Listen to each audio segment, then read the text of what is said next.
কোনো মানুষের যেন কষ্ট না হয়। বাবাজিরা ভাইরা, তখন গৌতম বুদ্ধ বললেন, অষ্টগুণ প্রশংসি ভজন্তি কৌরাঞ্চ তমসতঞ্চ বহুভাষিতা চ দানং যথা শক্তি কৃতজ্ঞতা চ।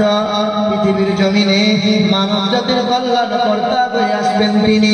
পৃথিবীর জমিনে কালো মানুষের মুক্তির সূর্য হবে, নারীর স্বাধীনতার অগ্রদূত হবে। তিনি হবেন জগৎগুরু, তিনি বিষ্ণু কথা বলবেন, তিনি অল্পভাষী হবেন, তিনি প্রশংসিত হবেন, তিনি দানশীল হবেন। শস্য ব্রহ্মাণ্ডনাদে মনস্য কীরে, তার নাম হবে কীরে। বাংলা করলে হবে প্রশংসিত, আরবি করলে হবে মুহাম্মদ রাসূলুল্লাহ। গৌতম বুদ্ধ বলেছিলেন, শোনো শোনো ভবিষ্যতে মনসে বেশদা নিব বাঙ্গারাঙ্গি পূর্ণ গঙ্গার স্পর্শাম জোরদস্যু চোদিতা আপনার অষ্টগুণ প্রশংসি ভজন্তি কৌরাঞ্চ তমসতঞ্চ বহুভাষিতা চ দানং যথা শক্তি কৃতজ্ঞতা চ চতুর্ভি ব্রাতি বেদান পরিশ্রামি কলিমঞ্চয়াম। যার দিয়ে সুগন্ধি বার ভাবে ভবিষ্যতে মানসে বেশদা নিব যার চেহারা দিয়ে সুগন্ধি বার ভাবে, সেই সুগন্ধির সৌরভে দেশের মানুষের মন পবিত্র হবে। তার চারজন হবে সহচর, তার চারজন হবে খলিফা, তিনার নাম হবে মৈত্র। বাংলা করলে হবে প্রশংসিত, আরবি করলে হবে মুহাম্মাদুর রাসূলুল্লাহ।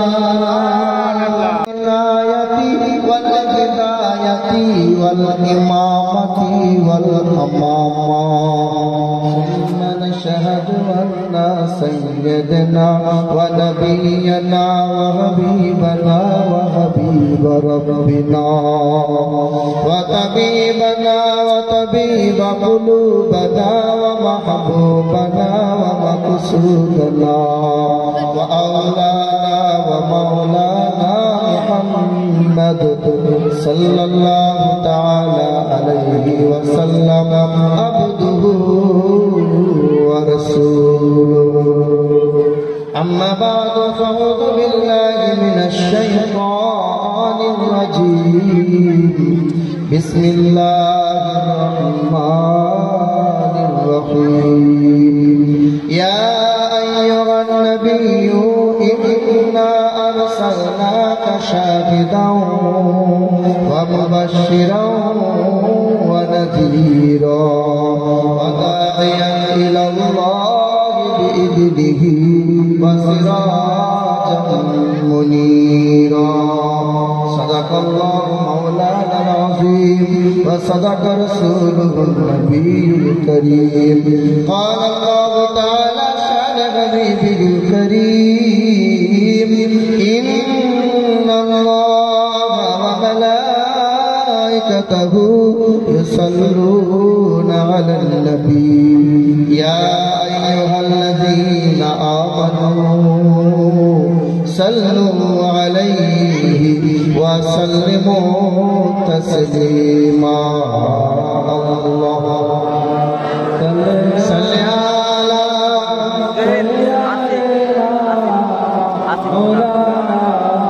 محمد وعلى آل سيدنا وعلى آل سيدنا مولانا محمد. अगर तुम रहम करे जुबां पे बात ऐसी दे,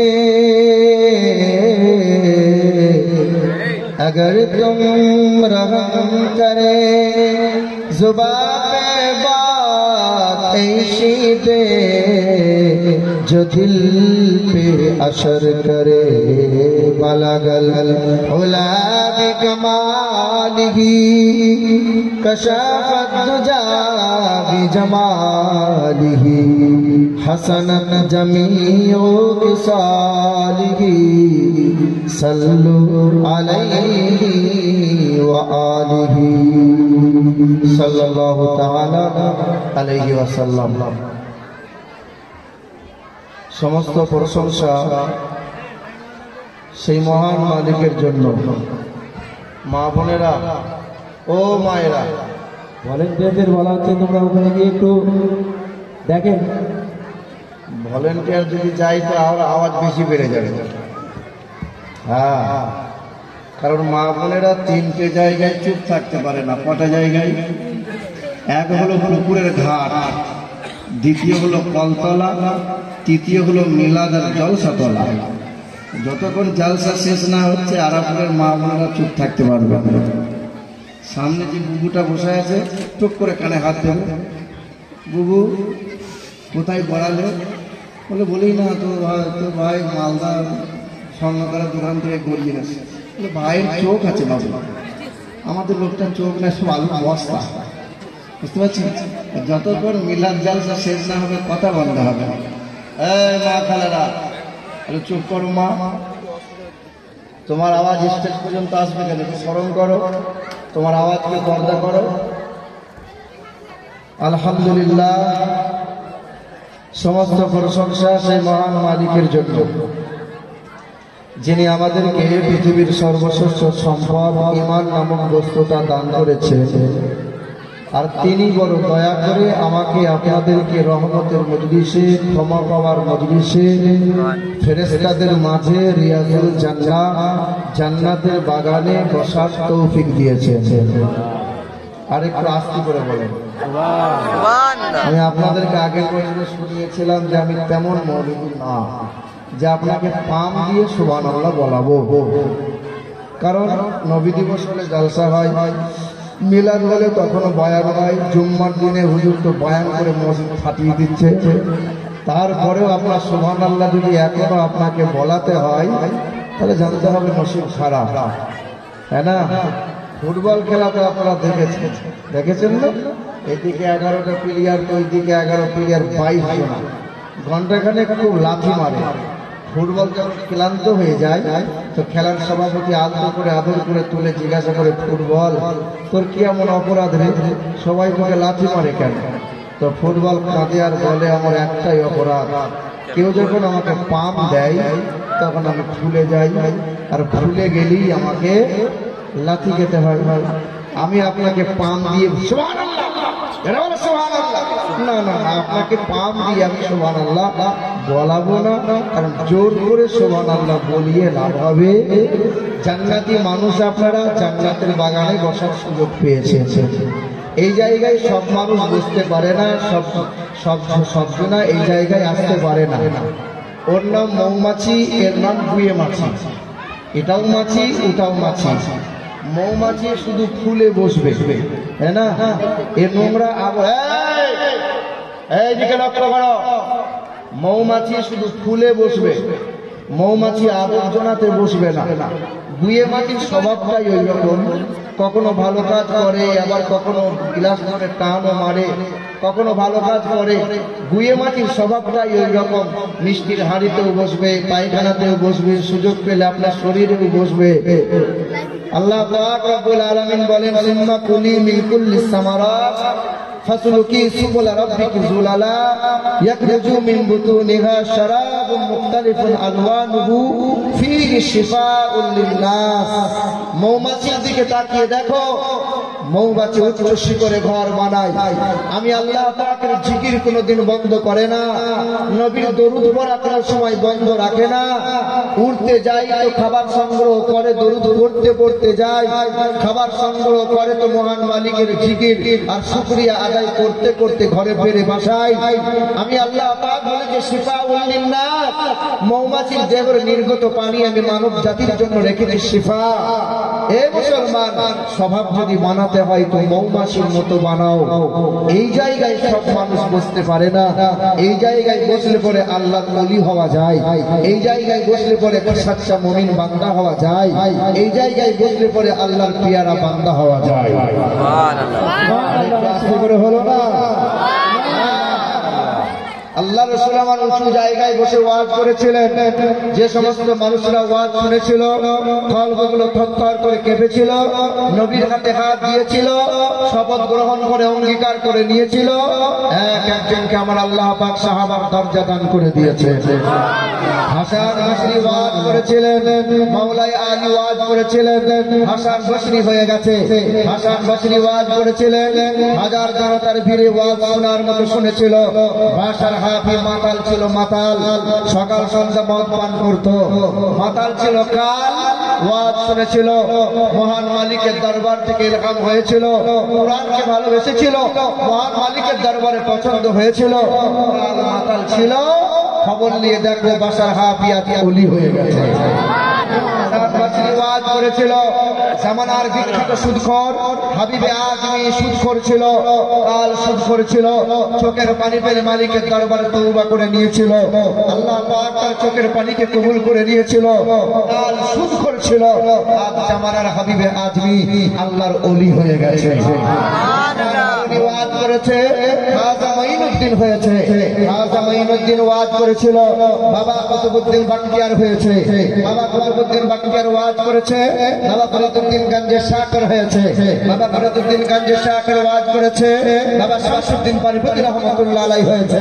বাবা নিজামউদ্দিন আউলিয়া ওয়াজ করেছে, আমির খুশু রহমাতুল্লাহ আলাইহি হয়ে গেছে। ওয়াজ শোনার মতো ওয়াজ শুনে আল্লাহ পাক চাইলে দূরে দূরে আপনার মতো বান্দাকে ওলির মাকাম দান করে দিতে পারে। আল্লাহ পাকের প্রশংসা। কার প্রশংসা? সত্যি একমাত্র প্রশংসার মালিক হলো আল্লাহ। আজকে যে হুজুররা এই চেয়ারে বসেছে, এই যে মেহমান অতিথি বিন্দুরা যে চেয়ারে বসেছে, চেয়ার কত সুন্দর না খারাপ? চেয়ারের প্রশংসা করতে গেলে প্রশংসা কার করা লাগবে? মিস্ত্রির করা লাগবে। দারুণ মিস্ত্রি, সুন্দর বানিয়েছে, হাত ভালো।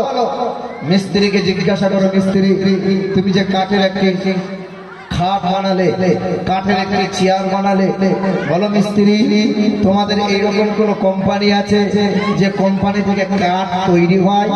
বলে পৃথিবীতে এইরকম কোন কোম্পানি নাই যেখান থেকে কাঠ তৈরি হয়। তো কাঠ এলো কোথা থেকে? বলে গাছ থেকে। গাছটা কার?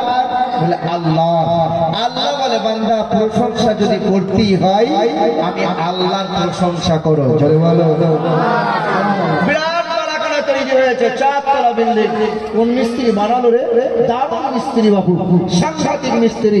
জামানার মানুষ মিস্ত্রিকে খোঁজ করবে, কোথাকার মিস্ত্রি ছিল, কে বানাইলো। মিস্ত্রিকে জিজ্ঞাসা করো, মিস্ত্রি তোমার এত সুনাম হয়, তোমার এত প্রশংসা হয়, তুমি বানাইলে তো বানাইলে কি দিয়ে? বলে আমি ইট দিয়ে ঘর বানালাম। বলে ইটটা পেলে কোথা থেকে? বলে ইট তো মাটি থেকে তৈরি হলো। বলে মাটি এলো কোথা থেকে? বলে মাটি তো মহান মালিকের দান, মাটি তো মানুষ তৈরি করতে পারে না। আরে প্রশংসা যদি করতেই হয় তো মহান মালিকের প্রশংসা করো। এ বাবাজিরা ভাইরা আমার সোনার টুকরো বন্ধুরা, 10 লাখ টাকা দিয়ে আপনি গাড়ি কিনেছেন, গাড়িতে আপনি চাপবেন, গাড়িতে আপনি চলার জন্য রাস্তায় ট্যাক্স দিয়েছেন, রাস্তায় চলার পথে টোল আপনাকে দিতে হয়, ট্যাক্স আপনাকে দিতে হয়, তেল আপনাকে ভরতে হয়। আরামদায়ক ফ্যামিলি কারে আপনি যান, আপনি আসেন। বলেন মুসলমান, টাকা দিয়ে তেল আপনি পেট্রোলটা কিনেছেন। পৃথিবীর মধ্যে কোন কোম্পানি আছে যে কোম্পানি থেকে পেট্রোলটা তৈরি হয়? আল্লাহ বলে আমি জানি বান্দার একদিন প্রয়োজন পড়বে, বান্দার একদিন গাড়ি করা হবে, ঘরে ঘরে গাড়ি হবে, বান্দার প্রয়োজন পড়বে তেলের। তাই আমি আল্লাহ পাকে পাতালে জমিয়ে রেখেছিলাম, বান্দা তুমি হাজার হাজার টন টন তুমি তেল খরচ করো। আমি আল্লাহ পাকের দেওয়া নিয়ামত পেট্রোল, আমি আল্লাহ দেওয়া কখনো শেষ হবে না।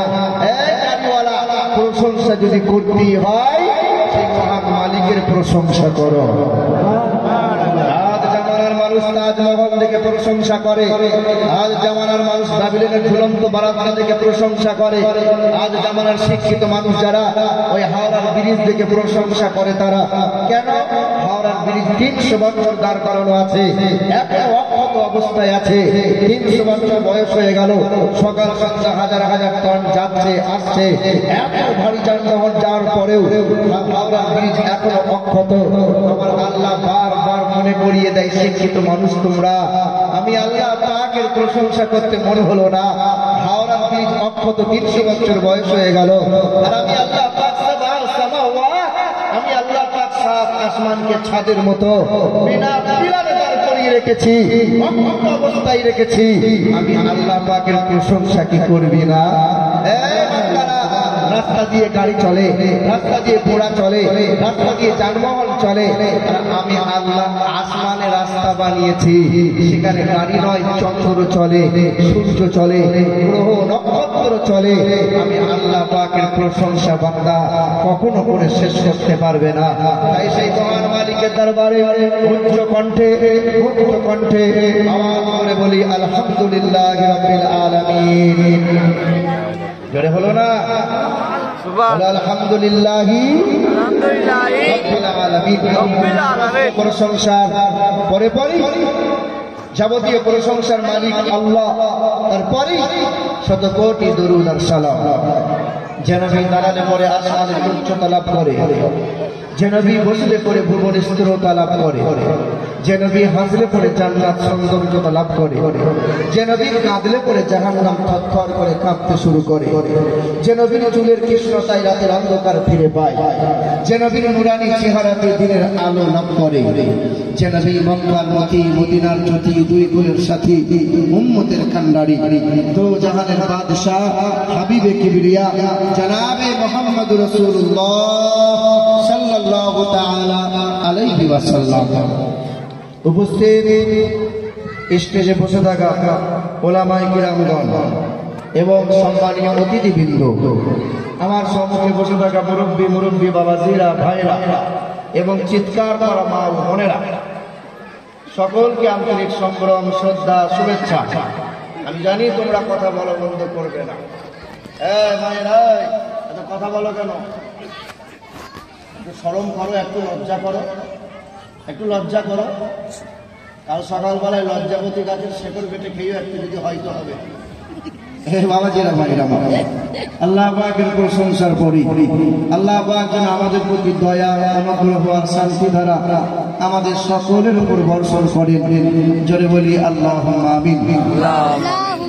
আমার আরাধনার শিক্ষিত মানুষ, আমি জানি এখানকার মানুষ ব্যবসায়ী মানুষ, এখানকার মানুষ চাকরিজীবী মানুষ, এখানকার মানুষ শিক্ষিত মানুষ।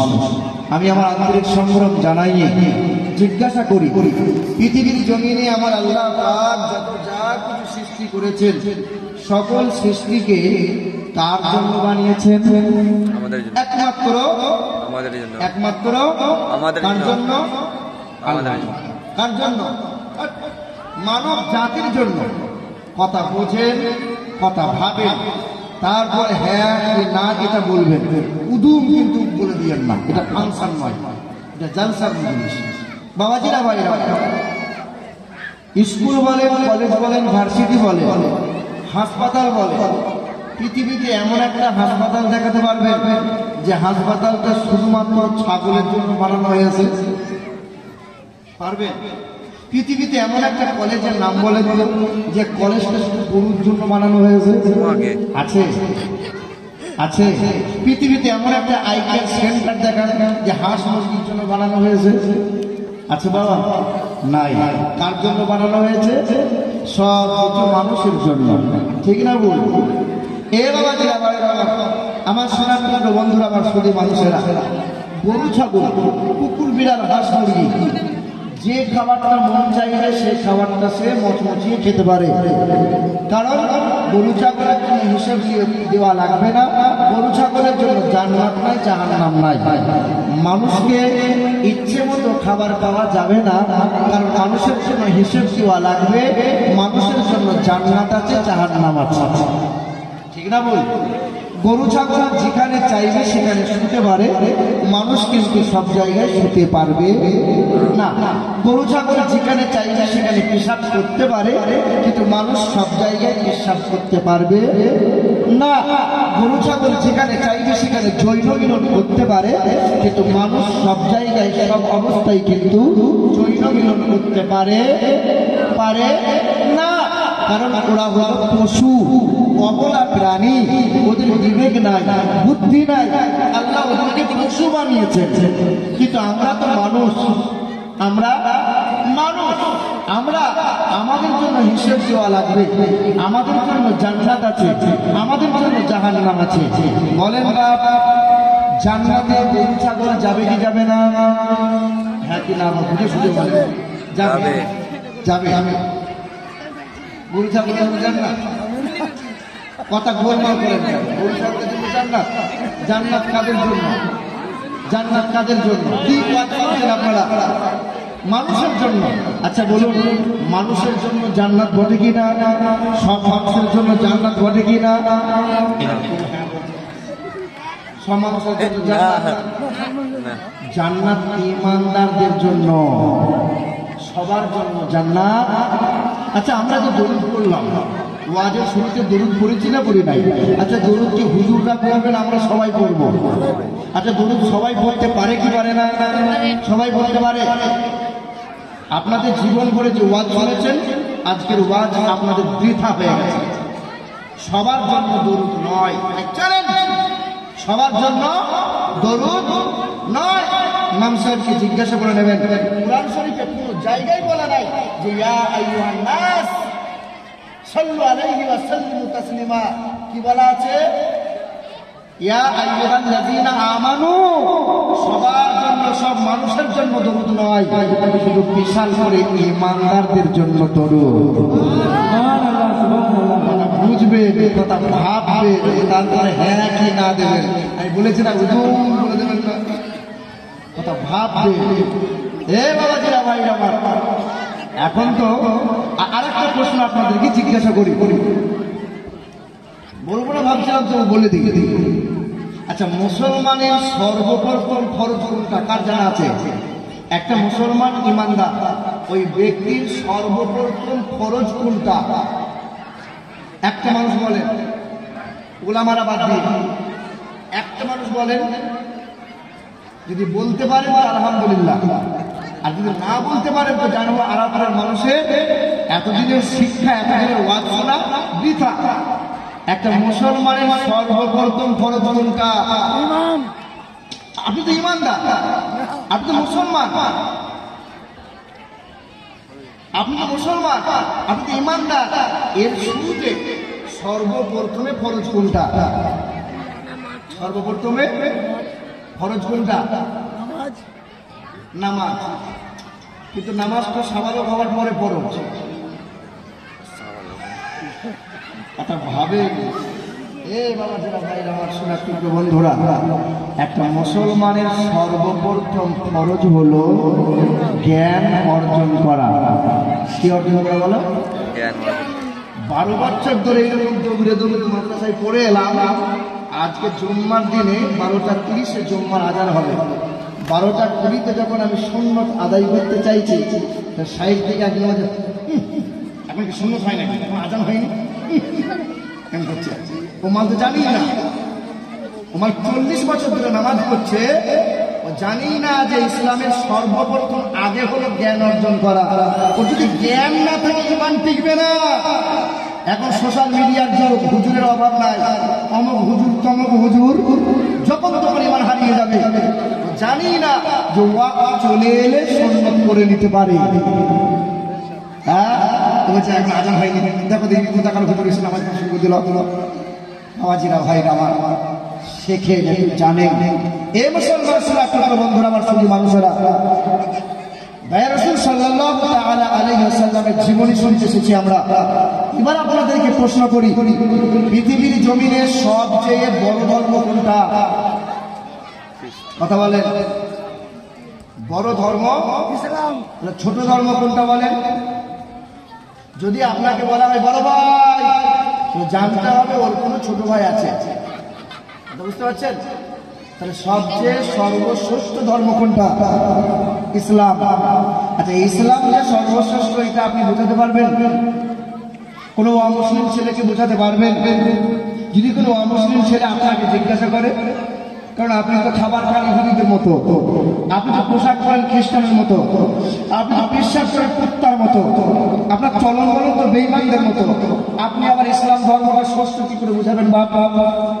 বাবাজিরা ভাইরা, আপনারই পাড়া প্রতিবেশী হিন্দু ভাইরা বাস করে, আপনারই সমাজে একটা হিন্দু ছেলেটা দাসের ঘরের ছেলে। দাস বুঝেন আপনারা? দাস মানে নিচু জাত, বামুন মানে উঁচু জাত। দাসের ঘরের ছেলেটা ডিএড করেছে, মাস্টার ডিগ্রি করেছে, শিক্ষিত ছেলে। এই শিক্ষিত ছেলেটা মনে মনে চিন্তা করলো যে আমি ডাইরেক্ট দুর্গা পুজোটা আমি করবো। কথা বুঝবেন ভালো করে। তো হিন্দু শাস্ত্রের নীতি অনুযায়ী বামুনের বেটাই বামুন হবে, দাসের ছেলে বামুন হতে পারে না। তো বামুনের বেটাই বামুন হবে মানে বামুন ছাড়া দুর্গা পূজা সম্ভব নয়, বামুন ছাড়া মন্দিরে অন্য কেউ উঠার সুযোগ নাই। তো দাসের ঘরের ছেলে মনে মনে চিন্তা করলে হাতে শিক্ষা অর্জন করলাম, তা আমার ধর্মে আমার ইজ্জত নাই, খ্রিস্টান ধর্ম দেখি। তো খ্রিস্টান ধর্ম রিসার্চ করার পরে জানতে পারে যে খ্রিস্টান ধর্মে পাদ্রী হওয়া সম্ভব যার দ্বারা নয়, ওটা আবার বংশ পরম্পরাই নাকি হয়।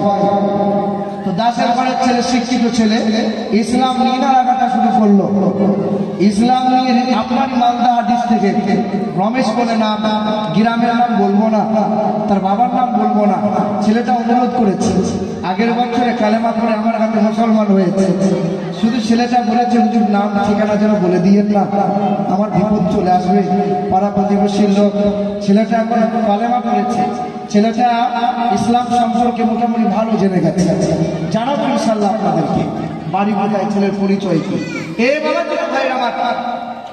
আমার শোনা বন্ধুরা, এই দাসের ঘরের ছেলেটা ইসলাম জানার পরে পাক পবিত্র হলো, কালেমা লা ইলাহা ইল্লাল্লাহ মুহাম্মাদুর রাসূলুল্লাহ সাল্লাল্লাহু আলাইহি ওয়াসাল্লাম কালেমার উপর ঈমান নিয়ে এলো, বিশ্বাসটা নিয়ে এলো। এই কালেমাটা পড়ার পরে আপনার গ্রামে ইমাম সাহেবের কাছে কোরআন শরীফ পড়তে লাগলো, সূরা কালাম মুখস্থ করে নিয়েছে, নামাজের তরিকাগুলো শিখে নিয়েছে।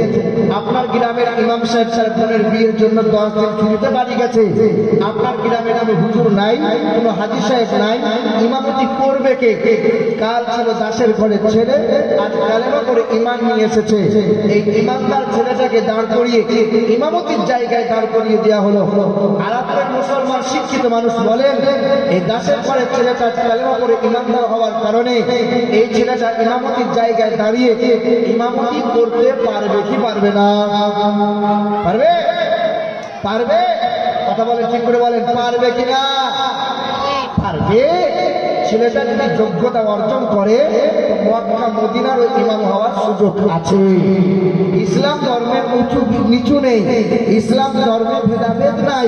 যেমন হিন্দু শাস্ত্রে বামুন ঘরের ছেলেটা দাস ঘরের মেয়েকে বিয়ে করতে পারে না, মুখার্জি ঘরের মেয়েটা নিচু জাতের ছেলেকে বিয়ে করতে পারে না, কিন্তু শেখ ঘরের ছেলেটা খান ঘরের মেয়েকে বিয়ে করতে পারে কি পারে না? পারে।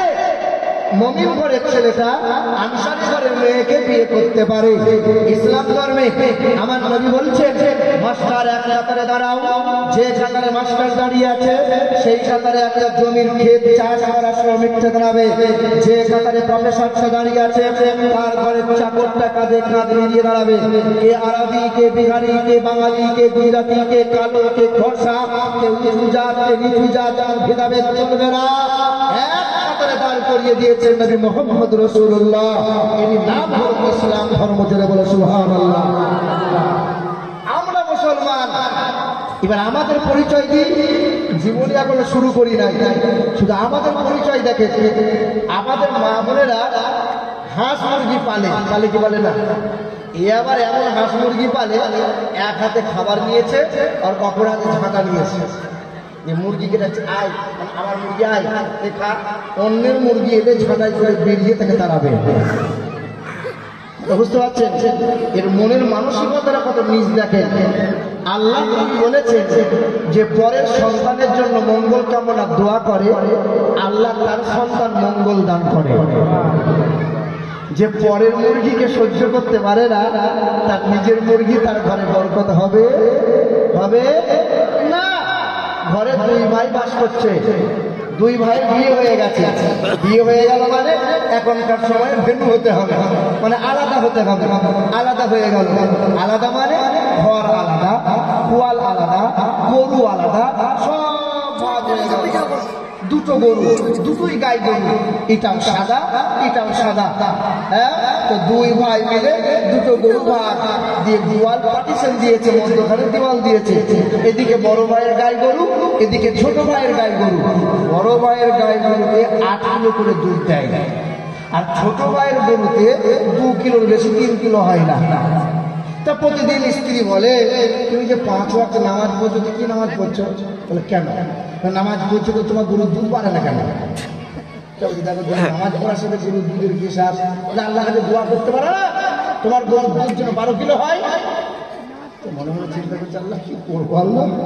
এ বাবা, তা অনেক মেয়েদের দেখবেন, তো তখন এই দিদিটা বলতে বলতে এক কাজ করো, তোমার দোয়াতে যদি গরুর দুধ না বাড়ে তো তুমি বদদোয়া করে দাও, পুরো ভাইয়ের দুধটা মরে যায়। এ মসজিদে গিয়েছে, দিন রাত বউ জ্বালাচ্ছে, মসজিদে গিয়ে সামনে কাতার সব যেমন লোক চলে গেছে, এক বসে বসে দোয়া করছে, রব্বানা জালামনা, আল্লাহ পাক তুমি তাড়াতাড়ি আমার দোয়াটা কবুল করে নাও না, না হলে বউ আমার ঘরে আমাকে টিকতে দেবে না। দোয়া করছে, আল্লাহ পাক তুমি আমার বউয়ের জ্বলনে দোয়াটা কবুল করে বড় ভাইয়ের কবুলটা মেরে দাও। দোয়া যেমন শেষ হয়ে গেল, ছেলেটা দৌড়ে হাজির। আব্বা বাড়ি আসে, বলে কি হলো? গরু মরে গেছে।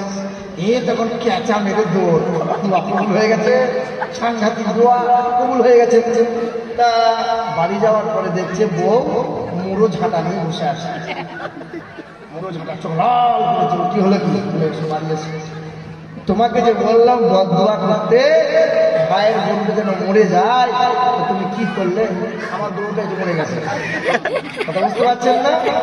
এ বাবা, আমার এই ভদ্রলোক তখন বলছে, দেখ আমার বিবি, তুই বলেছিলি দোয়া করতে, দোয়া আমি করেছিলাম, আল্লাহ দোয়া কবুলও করেছে। তো মালাকুল মাউত ফেরেশতা যখন এসেছিল না, এবার সকালবেলা আস্তাগফিরুল্লাহ বলে, উদাহরণস্বরূপ বলছে, আল্লাহ মাফ করো। তখন বলছে যে ওর গোয়াল আমার গোয়াল, ওর সাদা গরু আমার সাদা গরু। তো মালাকুল মাউত ফেরেশতা চিনতে গোলমাল করে আসে, তাই আমার গরুটা।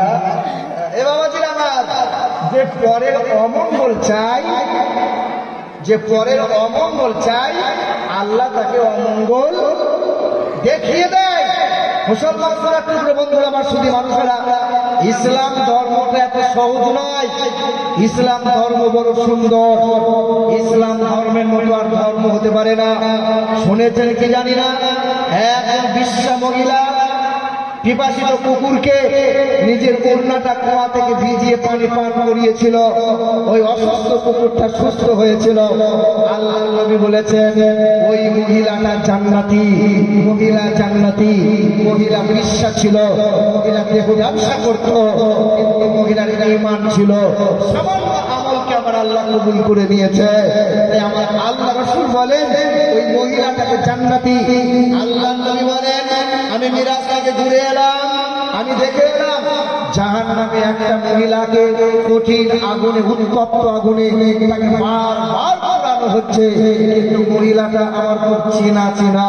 বর্ণনাকারী তিনি বর্ণনা করে বলছেন যে মহিলা জাহান্নামে পোড়ার কারণ হলো, মহিলার বাড়িতে একটা বিড়াল ছিল, ওই বিড়ালকে খেতে দিত না, ওই বিড়ালকে দিন রাত অত্যাচার করতো, ওই বিড়ালকে খাঁচার মধ্যে বন্দি করে রেখেছিল, বিড়ালটা অসুস্থ হয়ে মারা গিয়েছিল। আল্লাহ নবী বলছেন, একটা বিড়ালের সেবা না করার জন্য ওই মহিলা হলো জাহান্নামী, আর একটা মহিলা কুকুরের সেবা করার জন্য মহিলা হলো জান্নাতি। বন্ধুরা, ইসলাম ধর্মটা এমনই একটা ধর্ম, একটা বিড়ালকে কষ্ট দেওয়ার কারণে সে যদি জাহান্নামী হয়, একটা কুকুরের সেবা করলে একটা মহিলা যদি জান্নাতি হয়, আমরা আশরাফুল মাখলুকাত, সৃষ্টির সেরা মুসলমান, আমরা মানব জাতির কল্যাণ যদি কামনা না করে আমার প্রতিবেশী ভাই ভাইয়ের সেবা করতে না পারি, আমরা মুসলমান হয়ে অপর মুসলমানের পাশে যদি দাঁড়াতে না পারি, তবে মুসলমান কুকুরের সেবা করলে যদি জান্নাত পাওয়া যায়, মুমিন বান্দা হয়ে অপর মুমিনের সেবা যদি করি, জান্নাত পাওয়া যাবে কি যাবে না? যাবে। এ মুসলমান শোনো, সোনা টুকরো বন্ধুরা, আমার সুধী মানুষেরা, এর নাম হলো ইসলাম ধর্ম। সেই নবীজির মহব্বতে আর একবার ভক্তি করে দুরূদ শরীফ পড়ি, আল্লাহুম্মা সাল্লি আলা সাইয়্যিদিনা মাওলানা মুহাম্মদ ওয়া আলা আলি সাইয়্যিদিনা ওয়া আলা আলি সাইয়্যিদিনা মাওলানা মুহাম্মদ সাল্লাল্লাহু তাআলা আলাইহি ওয়াসাল্লাম। এবার আপনাদেরকে জিজ্ঞাসা করি, বলেন আল্লাহ পাক যে আমাদেরকে সৃষ্টির সেরা করেছেন, তবে পৃথিবীর জমিনে সবচেয়ে দামি ব্যক্তি যিনি, পৃথিবীর জমিনে বিশ্বের মহান নেতা যিনি, বিশ্বের মহাবৈজ্ঞানিক যিনি, যিনি জীবনে কখনো বিশ্বের মাটিতে কোনো ব্যক্তির কাছে লেখাপড়া করেননি, অথচ বিশ্বের তিনি এক নম্বরের শিক্ষক, এক নম্বরের নেতা, এক নম্বরের পিতা, ওই ব্যক্তির নাম কি? কি নাম? মুহাম্মদুর রাসূলুল্লাহ সাল্লাল্লাহু।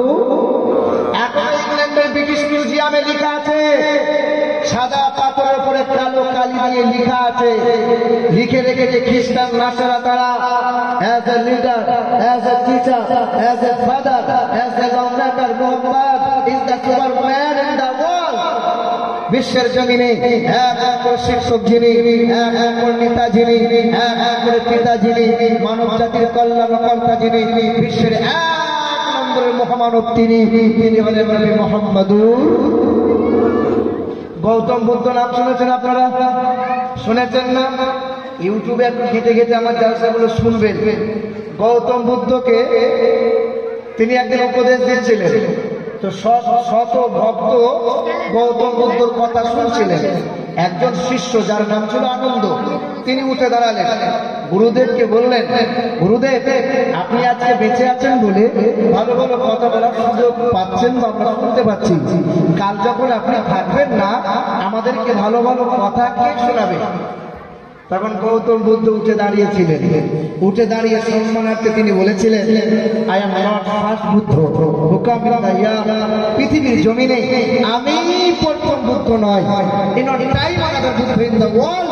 বিশ্বের জমিনে যথা সময় একজন বুদ্ধ আসবে, এ হোলি ওয়ান, তিনি অত্যন্ত পবিত্র হবে, সুপ্রিমলি ইনলাইটেড, তিনি অধিকার প্রাপ্ত হবে।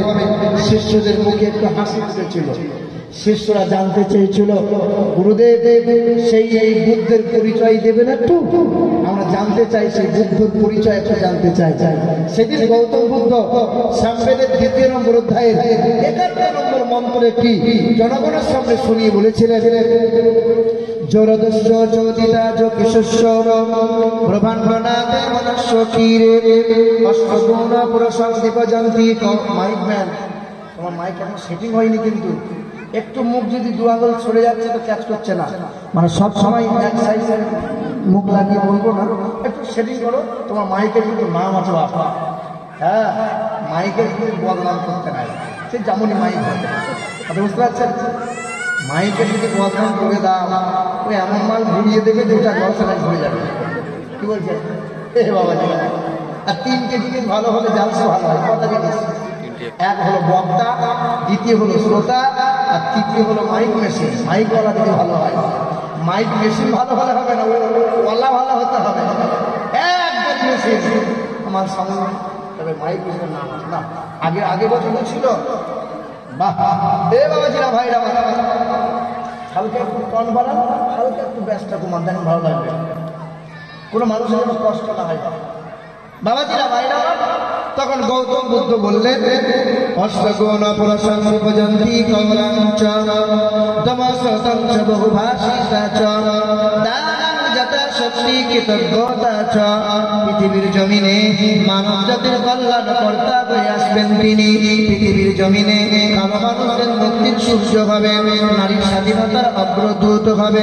তিনি হলেন জগৎগুরু, তিনি বিষ্ণু কথা বলবেন, তিনি অল্পভাষী হবেন, তিনি প্রশংসিত হবেন, তিনি দানশীল হবেন। জরদস্য চোদিতা যোগশস্য ব্রহ্মাণ্ডনাথে মনস্য ক্ষীরে, তার নাম হবে ক্ষীরে। বাংলা করলে হবে প্রশংসিত, আরবি করলে হবে মুহাম্মদ রাসূলুল্লাহ।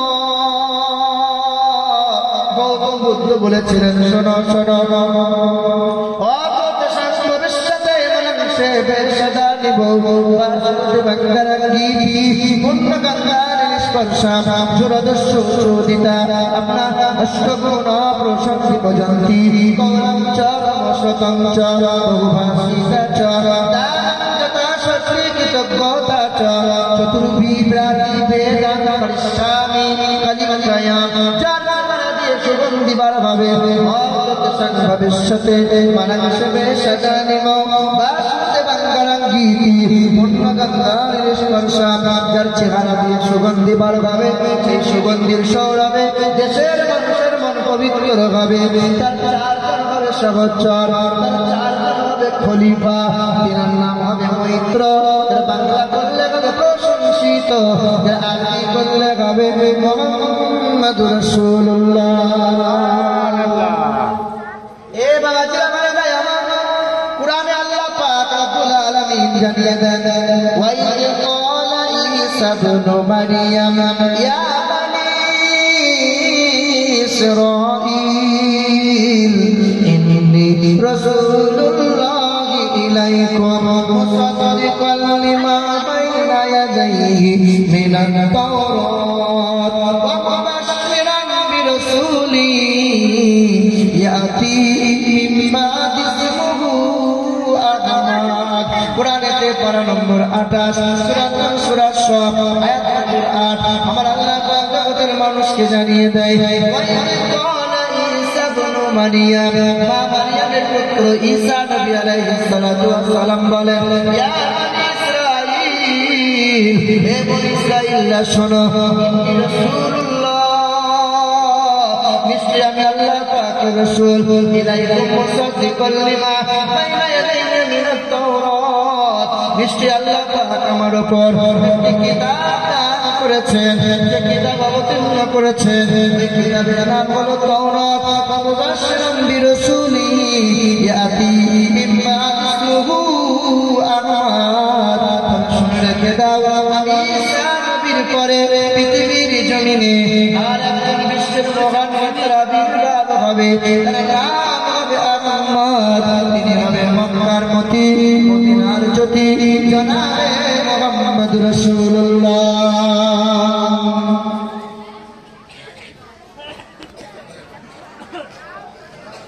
বাবাজিরা ভাইরা আমার হে মুসলমানের ছেলেরা আমার নবী পৃথিবীতে এখনো আসেন নাই খুব মনোযোগ করে শোনেন আব্দুল মুত্তালিবের 10টি ছেলে ছোট ছেলেটার নাম হলো আব্দুল্লাহ বড় দামি চেহারা মক্কার মানুষেরা আব্দুল্লাহকে দেখার জন্য মাতোয়ারা হয়ে যেত।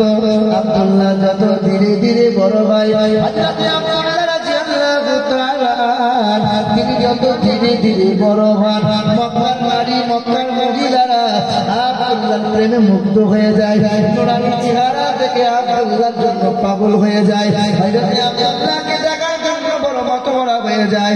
গলিতে গলিতে উকি ঝুঁকি মারে গলিতে গলিতে উকি ঝুঁকি মারে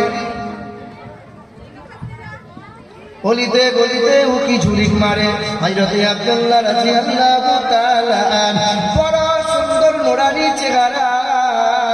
যখন আব্দুল্লাহ ছোট ছিল মক্কার বড় বড় ধনশালী ব্যক্তিরা আব্দুল মুত্তালিবকে চিঠি দিল হে আব্দুল মুত্তালিব তোমার আব্দুল্লাহ বড় হতেছে আমি মক্কার ধনশালী আমার অনেক সুন্দরী রূপবতী কন্যা রয়েছে হে আব্দুল মুত্তালিব তোমার ছেলের সাথে আমার কন্যার বিবাহ দিও।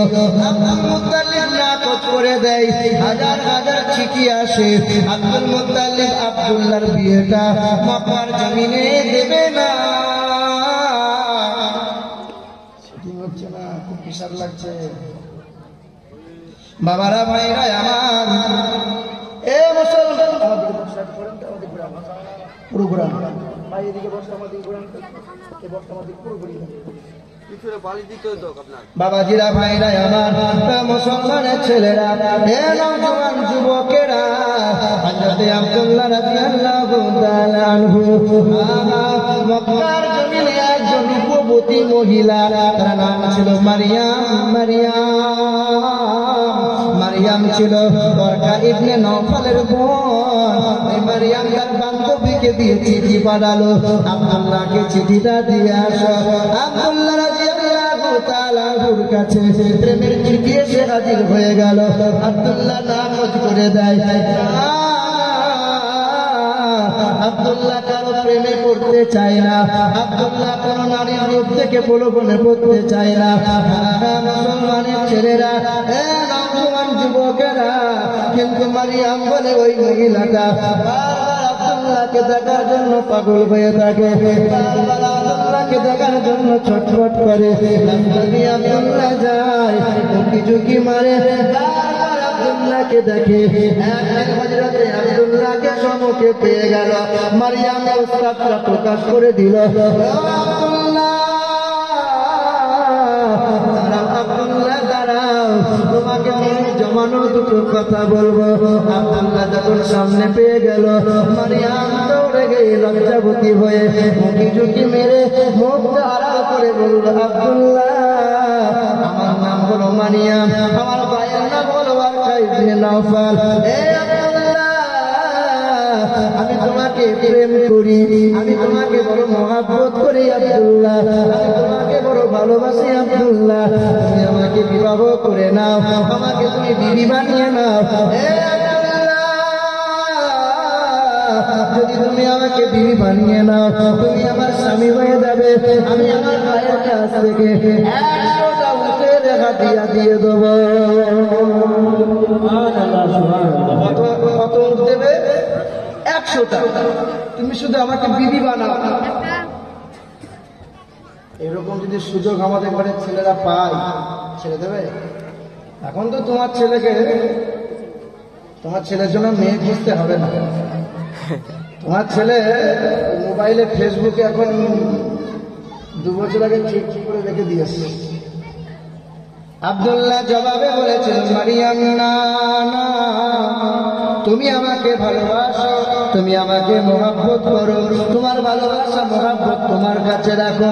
আব্বা হায়াতে আছে, আজ পর্যন্ত বাবার কথার বাইরে কোনদিন পা বাড়াই না, বাবার কথার বাইরে কোনদিন পা ফেলি না। মারিয়াম, আমি তোমার কথাই সম্মতি দিতে পারলাম না। বাপ হও তবে তো ছেলে মানুষ হবে। দেখেননি, অনেক ভালো মানুষদের ছেলেগুলো আগে জানমার হয়। ভালো মানুষদের ছেলেগুলো কি হয়? ছাগলটা চলছে, মসজিদে পিশাব করছে, একবার ছাগল তারা এই ছাগল হুজুরের ছাগল, এটা কাঁচা ছাগল, হাজি সাহেবের ছাগল, তারা হাজি সাহেবের ছাগল, মতো হাজি সাহেবের ছাগল। হাজি সাহেবের ছাগল বলে, হাজি সাহেবের ছাগল বলে, ছাগলটা একদিন শয়তান তৈরি হবে, বলে না এটা হাজি সাহেবের বেটা রে, কিছু বলি কিনা, বদমাইশি কিছু করুক, হাজি সাহেবের বেটা, সাংঘাতিক লোক, তার বেটা, কিছু বলিস না করে দেখবে যখন এই ছেলেটার বয়স 12 হবে, তো বেটা তখন পাটা হবে। কি হবে? হ্যাঁ, ছেলেকে আগে মানুষ করতে হয়, আগে বাপ হওয়া লাগে। আচ্ছা বলুন, আমাদের বাপ দাদুর জামানায় কোনোদিন ছেঁড়া প্যান্ট পরা দেখেছে? কথা বলেন, ছেঁড়া প্যান্ট পরা দেখেছে? এখন এইখানে ছেঁড়া, পাচার কাছে ছেঁড়া, আর সামনের দিকে যদি ছেঁড়া হয় তার দাম আবার বেশি। কি বলছেন বলে? সেদিন একটা নামাজ পড়ছে, বুঝলেন, সামনে কাতার একটা ছেলে 25 বছর বয়স, সে নামাজ পড়ছে, সে সিজদায় গেছে, আর আমি পিছনে নামাজ পড়ছি, আমার এক রাকাত ফেল হয়ে গেছে, আর নজরটা তার পড়ে গেছে, আর মনে হচ্ছে প্যান্টটা নিচে নেমে গেছে, আর সুন্দর উপরে ঘুরঘুরি দেখা যাচ্ছে। হ্যাঁ, হাসি নয়। আমি বললাম, হ্যাঁ রে, কি প্যান্ট পরেছিস? বলে এখনকার স্টাইল। কি বলো? স্টাইল। ও চুল কাটছে ভাড়ার মতো, এদিকে সবুজ রং, এদিকে লাল, আর মধ্যখানে সাদা, হ্যাঁ না, স্টাইল। অত বাপকে বলবি গলায় দড়ি দিয়ে মরে যেতে, তোর বাপ বেঁচে রইল কি করে? ছেলেকে জানোয়ার তৈরি করে যায়, বাপ বেঁচে বাপ হয়েছে। বাপ আগে বাপ হওয়া লাগবে। মসজিদে দেখছিলাম কিছু মানুষ বাচ্চাগুলোকে ধরে দেয়, বেরিয়ে যা। বাবা, কে বলেছিল বাচ্চাগুলোকে মসজিদ থেকে বার করতে? ওরা ভবিষ্যৎ। আজকে তুমি ওদেরকে যদি বার করে দাও, কালকে ছেলেগুলো খারাপ পথে চলে যাবে, তোমার জীবন শেষ। বাচ্চাগুলোকে সাথে নাও, বাচ্চাগুলোকে কাছে নাও, বাচ্চাগুলোকে মসজিদ থেকে বের করে দিও না। এটা নিষ্পাপ, এদের জীবনে পাপ নয়, তোমার জীবনে অহরহ পাপ আছে। আব্বা জান, ভাই জানেরা, এ আমার মায়ের, আমার বোনেরা, কথা খুব মনোযোগ সহকারে শুনবেন। হযরত আব্দুল্লাহ মারিয়ামকে বললেন, মারিয়াম তুমি আমাকে মহব্বত করো, তুমি আমাকে বিবাহের প্রস্তাব দিয়েছো। মারিয়াম না না, 100 উটের প্রলোভন আমাকে দেখানো লাগবে না, আমি আমার বাবার কথার বাইরে কোনোদিন পা ফেলতে পারি না। মারিয়াম দৌড়ে দৌড়ে চলে গেল। নিজের আপন ভাই বড় পণ্ডিত ছিল, ওরকা ইবনে নওফাল মক্কার জমিনে বড় পণ্ডিত মানুষ ছিল। ভাইকে আবদার করে বলল, ভাই আব্দুল্লাহকে দেখে আমি পছন্দ করেছি, আব্দুল্লাহকে বড় ভালো লাগে। আব্দুল্লাহ 10টা ছেলের ছোট ছেলে, এর নাম হলো আব্দুল্লাহ। তুমি যদি বিবাহের প্রস্তাবটা পাঠাও, তার বাবার কাছে আমি বড় সন্তুষ্ট হব। ওরকা ইবনে নওফাল চলে গেল, আব্দুল মুত্তালিবের কাছে চলে গেল। আব্দুল মুত্তালিব, তোমার বেটা আব্দুল্লাহর বিয়েটা আমার বোন মারিয়ামের সঙ্গে যদি দাও, বড় খুশি হয়ে যাব। সঙ্গে সঙ্গে আব্দুল মুত্তালিব বললেন, না না, মক্কার জমিনে আমি যে এখন বিবাহের কথা বলতে পারবো না, কারণ আমি ব্যবসায় যখন গিয়েছিলাম, ব্যবসায় আমার কাপেলার এক সঙ্গী ছিল, সে আমার বন্ধু হয়েছিল। সে নাকি আমাকে বলেছিল আমার একটা কন্যা আছে, আমি আমার ছেলে আব্দুল্লাহর কথা বলেছিলাম, তার সাথে বিবাহের কথা বলে এসেছি। আগে কার কাছে যাওয়া লাগবে, আগে কথার দাম দেওয়া লাগবে, তোমাদের খেলা করা চলবে না। হযরতে আব্দুল মুত্তালিব কি করলেন, হযরতে আব্দুল্লাহর হাতটা ধরে মক্কার জমিন থেকে চলে গেলেন, মক্কার জমিন থেকে মদিনার দিকে রওনা হয়ে গেলেন। মদিনায় চলে গেলেন বনি জহুরার গোত্রের কন্যা, তার নাম ছিল আমেনা, বাবার নাম ছিল আব্দুল ওয়াহাব জুহরি, মায়ের নাম ছিল বারিরা। যখন আব্দুল্লাহ আমিনাকে দেখলো, আমিনাকে দেখে পছন্দ হয়ে গেল। আর দেরি করা যাবে না, আব্দুল মুত্তালিব ভাই তুমি এসেছো, ভাই আমার কন্যা তোমার জন্য অপেক্ষায় রয়েছে। তোমার সাথে কথা দিয়েছিলাম বলে আমার কন্যার বিবাহটা কোনো জায়গায় নেই নাই। এ মুসলমান সোনার টুকরো বন্ধুরা, রং কেমন তা দেখবে না, নাকটা কেমন তা দেখবে না। এ মায়েরা বোনেরা, আজকের সময় তোমাদেরকে বলে দিয়ে যায়, সংসার যদি বাঁচাতে চাও, সংসারে যদি শান্তি আনতে চাও, পাড়ার কোনো মহিলাদের ঘরে ঢুকতে দিও না। নতুন বিয়ে হয়েছে বুঝলেন, আসার পাড়ার মহিলারা দেখতে, হাত দেখছে, নখ দেখছে, চুল দেখছে, কান দেখছে, নাক দেখছে। চাচি এসে বলছে, কোথায় বাড়ি তোমার মা? বলে আমার বাড়ি ইসলাম, ওই পীরগঞ্জ। বলে মা সব ভালো, তোমার তোমার শ্বশুর শাশুড়ি একটু সাবধানে দেখুন, খুব ডেঞ্জার মাল। ব্যাস এতটুকু বলে চলে গেল। সেই দিন থেকে মাথায় ব্রেনের স্থিরিয়া হয়ে গেল, তার ছিঁড়ে গেল, এর সংসার উচ্ছন্ন। ওই জন্য সংসারে শান্তি আনতে চাইবে তো পাড়ার মহিলাদের মধ্যেও কোনো সময় ঢুকতে দিয়ে না। ও পিন লাগানোর জন্য দাঁড়িয়ে আছে। বাবাজিরা, ভাইরা আমার সোনার টুকরো বন্ধুরা, আমার সুধী মানুষেরা, একটা মানুষ বলছে যে আমার মেয়েটার রং খুব কালো, বিয়ে হচ্ছে না, হুজুর দোয়া করেন, হুজুর দোয়া করেন। দোয়া আর কি করবো, বিয়ে হচ্ছে না, মেয়ে কালো, কেউ পছন্দ করে না, কেউ পছন্দ করে না। বিয়ে কোনো রকম হয়ে গেছে। 2 বছর পরে আমাকে জিজ্ঞাসা করছে, হুজুর মেয়ের তো বিয়ে হয়ে গেছে, তবে ছেলেটার বিয়ে দিতে বাকি আছে, আপনারা মেয়ে খুঁজে দেন। আমি কিরকম মেয়ে? একদম চকচকে ঝকঝকে একদম রূপবতী মেয়ে চাই। ওর মেয়ে কিন্তু কালো আর বৌমা লেবে ঝকঝকে। কথা বুঝতে পারছেন না? বাবাজিরা, ভাইরা, এ আমার মায়েরা, আমার বোনেরা, এ সোনার টুকরো বন্ধুরা, আমার মানুষেরা, মা আমিনার সঙ্গে আব্বা, মা আমিনার সঙ্গে বাবা আব্দুল্লাহর বিবাহ হয়ে গেল। যেমন বিবাহ হয়ে গেল, আর বেশি দিন মদিনায় থাকবে না। মদিনা থেকে তিনি রওনা দিয়ে দিলেন। মদিনা থেকে রওনা দিয়ে তিনি মক্কার জমিনে চলে এলেন। মক্কার জমিনে হাজির হয়ে গেল। শ্বশুরালয়ে 3 দিন কাটিয়ে দিয়ে তিনি মদিনা থেকে মক্কায় হাজির হয়ে গেল। বলো মুসলমানের ছেলেরা, বলো শ্বশুর বাড়িতে, সমন্দির বাড়িতে, আত্মীয়র বাড়িতে সর্বনিম্ন কতদিন বেড়ানো যায়? কতদিন? 40 বছর সংসার করে 1 মাস ধরে শ্বশুর বাড়ি বেড়ায়। কোনদিন জানতে মন হলো না যে শ্বশুর বাড়ি সর্বোচ্চ কতদিন বেড়ানো যাবে? বেশি সবচেয়ে কতদিন দিন সমন্দির বাড়ি বেড়ানো যাবে? ইসলামের বিধান এটাই, 3 দিনের বেশি শ্বশুর বাড়ি বেড়ানো যায় না। সমন্দির বাড়িতে 3 দিনের বেশি বেড়ানো যায় না। 1 মাস করে মুসলমানের বাচ্চারা বেড়ায়। কদিন বেড়ানো যাবে? কথা বলে না। বেরিয়েছেন কতদিন?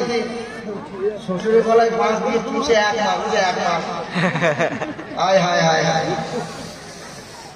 একটু শেখেন, শুধু কেটে কাহিনী শুনলে হবে না, একটু মাসলা মাসাইল গুলো শেখেন, জীবনকে সুন্দর করেন। মুসলমানের ছেলেরা, নওজোয়ান যুবকেরা, মা আমিনা রাদিয়াল্লাহু তাআলা আনহাকে মক্কার জমিনে নিয়ে চলে এলেন। হযরত আব্দুল্লাহ সংসার করতে লেগে গেলেন।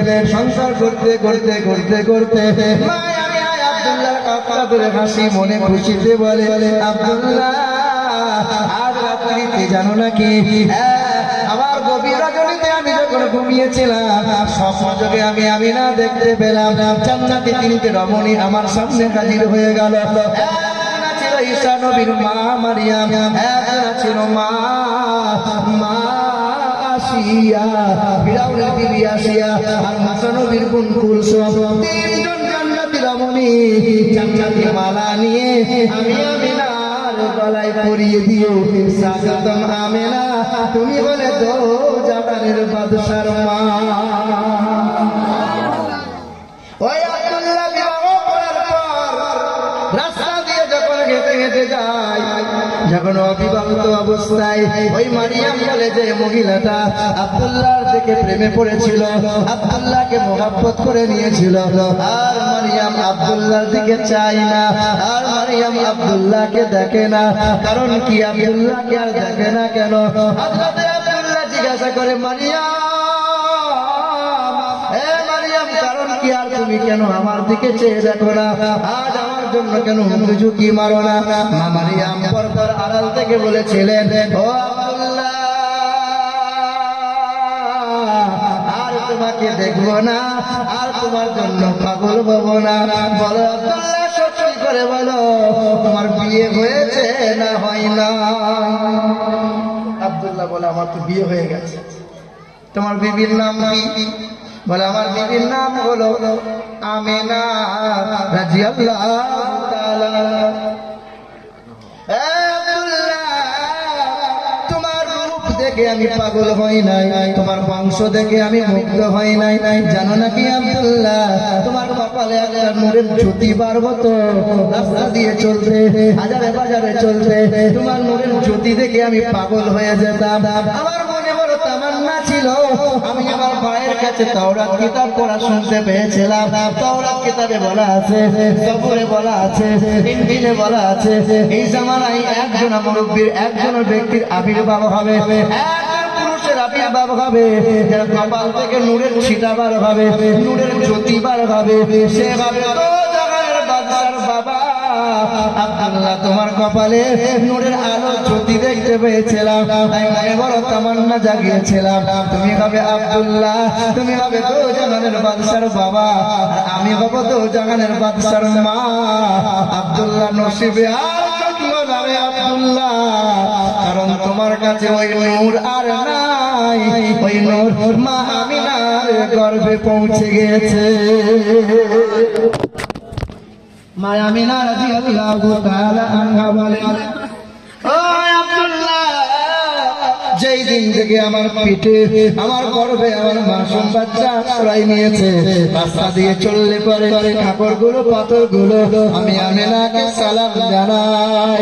রাস্তা দিয়ে চললে পরে রাস্তার গাছগুলো তরুলতাগুলো আমি আমেনাকে সালাম জানাই। জ্যোৎস্না রাত্রে যখন আমি একটু বাইরের দিকে দাঁড়াই, আকাশের চাঁদগুলো আমি আমেনাকে ঝুঁকে ঝুঁকে সালাম জানাই। মাসখানে কেটে গেল, হযরতে আব্দুল্লাহ রাদিয়াল্লাহু তাআলা আনহু ছুটে এসে আমেনার হাতটা ধরে বলল, আমেনা তোমাকে আজ একটু আদর করব। আমেনা মা আমেনার কপালে চুমা দিয়ে বলে, আমেনা তুমি মদিনার সবচেয়ে ধনশালীর ঘরের কন্যা। আমার যেমন খাবারের দরকার ছিল আমি আব্দুল্লাহ তেমন খাবার দিতে পারলাম না। তোমার যেমন পোশাকের দরকার ছিল আমিনা আমি তেমন পোশাক দিতে পারলাম না। তুমি আমাকে অনুমতি দাও রে আমিনা, আমি ব্যবসা করতে যাব, তোমার জন্য দামি দামি খাবার আনবো, তোমার জন্য দামি দামি পোশাক আনবো। ভাইরা সকলে ব্যবসা করতে যায়, তুমি যদি আমাকে অনুমতি দাও, আমার আব্বার অনুমতি পেয়েছি, তোমার অনুমতি পেলেই ব্যবসায়ী কাফেলার সঙ্গী হয়ে রওনা দিয়ে দেব। কাঁদে আর বলে, আব্দুল্লাহ আজ সবে 3 মাস হলো তুমি আমাকে ছেড়ে চলে যাবে আব্দুল্লাহ, যেও না। বলে দেখো দুঃখের সংসার, সংসার তো চালাতে হবে, বলো সংসার তো চালাতে হবে। আল্লাহ নবী তোমাকে বিবাহ করতে মানা করেছে, তোমার যদি 4টে গুণ না থাকে, তোমার যদি জৈন ক্ষমতা না থাকে তুমি বিবাহ করিও না। 2 তোমার যদি ইনকামের রাস্তা না থাকে, অর্থ না থাকে, বিবাহ করিও না। তোমার যদি বাড়ি ঘর বাথরুম পায়খানা সঠিক সুন্দর না থাকে না।